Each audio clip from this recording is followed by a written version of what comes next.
মারা যায় না? অনেক কিছু মারা যায়। উনুন যখন জ্বালান তখন মারা যায় না?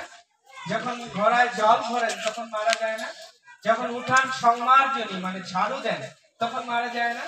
যখন মশলা বাটেন একসাথে কি করে, ওখানেও মারা যায়। এখন তো এই যে আমাদের কাজু বাদাম ওরা কি করে ব্লেন্ডার করে আমরা এখানে দেব, ওরা রান্নার জন্য সব কি করে করছে, গুঁড়ো করে করছে। এই কথা বলতে গিয়ে তো আমরা এটা মনে পড়ে গেল, বাড়িতে মারা যায়।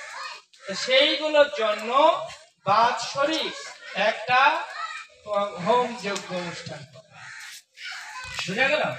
আমরা তো তা করি না। কমপক্ষে আমরা যেন বাড়িতে যে অনুষ্ঠানগুলো করি, বিবাহ, শ্রাদ্ধক্ষণ, অন্নপ্রাশন, তারপরে শ্রাদ্ধ, তারপরে আর যেগুলো অনুষ্ঠান হয় সব অনুষ্ঠানে যেন একটা আনুষ্ঠানিক হোম যজ্ঞ অনুষ্ঠান করা হয়। কারণ এটার প্রতি শ্রদ্ধাও বাড়ে এবং মন্ত্র উচ্চারণের, বৈদিক মন্ত্র উচ্চারণের ফলে বাড়ির সমস্ত প্রকার অশুভ শক্তি, অশুভ গ্রহ সব নষ্ট হয়। সেই জন্য আমরা চাই যে ভক্তরা সবসময় সুরক্ষিত থাকে, ভক্তরা সবসময় আনন্দিত থাকে, এটাই আমরা চাই। তো সেই জন্য আমাদের কি করতে হবে? যস্মিন তুষ্টে জগৎ তুষ্ট প্রীণিতে প্রীণিতম জগৎ। মানে বলা হচ্ছে প্রথমটা কি? যজ্ঞ মানে ভগবান হচ্ছেন যজ্ঞ। তো তাকে যদি সন্তুষ্ট করা হয় তাহলে জগৎ তৃপ্তি লাভ করে। বুঝা গেল? একবার দ্রৌপদী খুব বিপদে পড়লেন। কেন?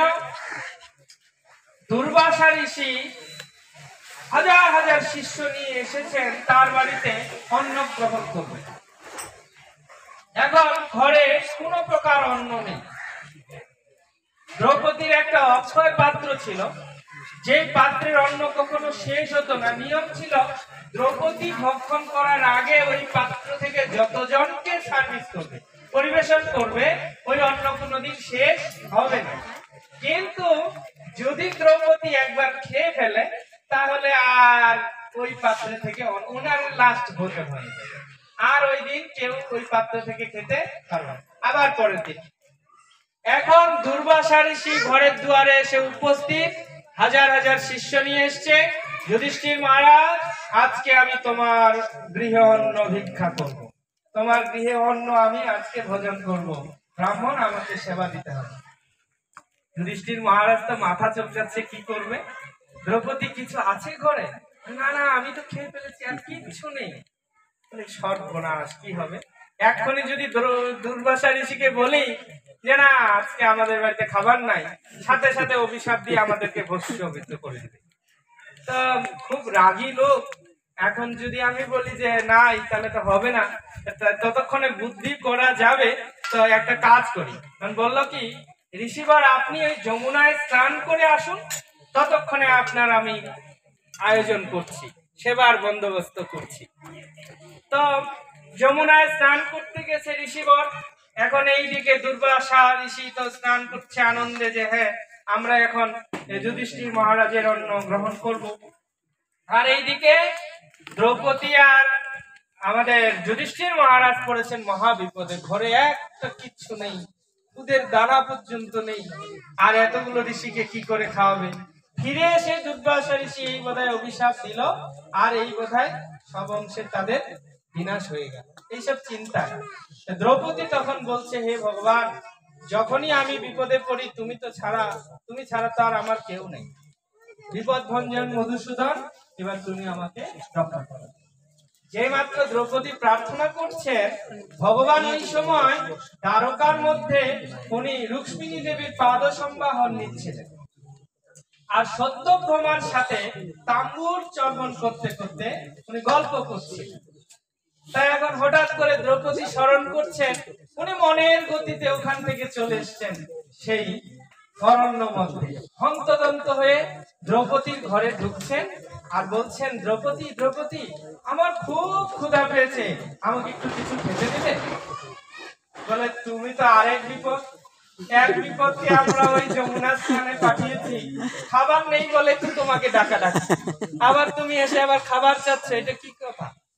তো বলছে দেখো কিছু থাকলে আমায় একটু দাও, আমার খুব ক্ষুধা লেগেছে, আমি না খেলে থাকতে পারবো না।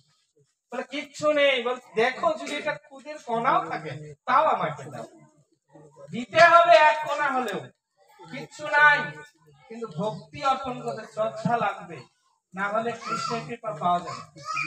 ঠিক আছে?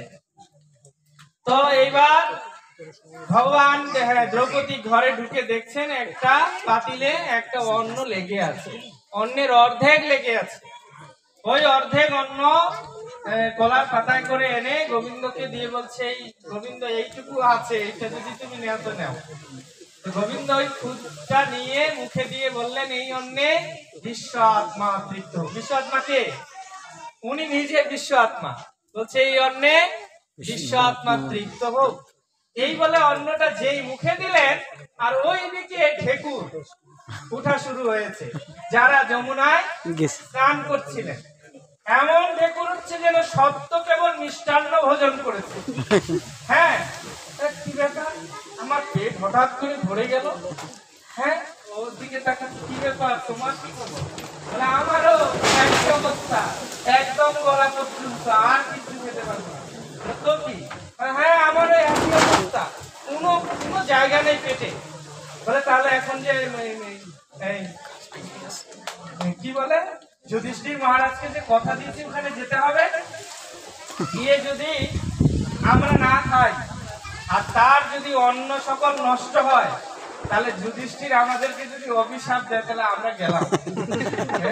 মিথ্যা বলে নাই, এক কোনোদিনও মিথ্যা যে বলে না, সেই লোক যদি রেগে গিয়ে আমাদেরকে একটা কিছু বলে, তাহলে তো আমার শেষ আমাদের। তাহলে সবচেয়ে ভালো বুদ্ধি হচ্ছে ওখানে না গিয়ে এই